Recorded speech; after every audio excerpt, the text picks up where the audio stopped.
হে মুসলিম ভাইবোন, মনে রাখবেন, এই দুনিয়া চিরস্থায়ী নয়। আমরা সবাই একদিন আল্লাহর দরবারে ফিরে যাব, যেখানে আমাদের প্রতিটি কাজ, প্রতিটি কথা, প্রতিটি শেয়ার, ইভেন সোশ্যাল মিডিয়ায় দেওয়া প্রতিটি ভিডিও পর্যন্ত হিসাব দিতে হবে।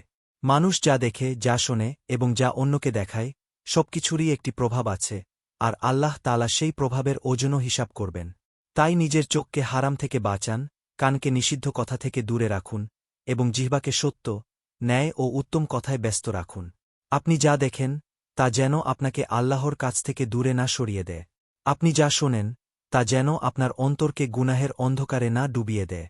আপনি যা শেয়ার করেন, তা যেন অন্যকে ভুল পথে ঠেলে না দেয়, কারণ অন্যকে ভুল পথে নেওয়ার পাপ নিজের খাতায়ও যুক্ত হয়। স্মরণ রাখুন, আল্লাহর সন্তুষ্টি অর্জনই হল জীবনের সবচেয়ে বড় সফলতা। মানুষ কি বলল, কে সমালোচনা করল, এসব কোনো মূল্য রাখে না। মূল্য রাখে শুধু একটি জিনিস: আল্লাহ কি খুশি হলেন? তাই হালাল হারামের হিসাব রেখে চলুন। সৎ পথে থাকুন। ইসলামের আলো নিজের ভিতর জ্বালিয়ে অন্যের মাঝেও ছড়িয়ে দিন। আর আপনি যেসব ভিডিও দেখবেন বা শেয়ার করবেন, তা যেন মানুষের হৃদয়ে ভালোবাসা, ঈমান, তাকওয়া এবং নেক আমলের আগুন জ্বালিয়ে দেয়।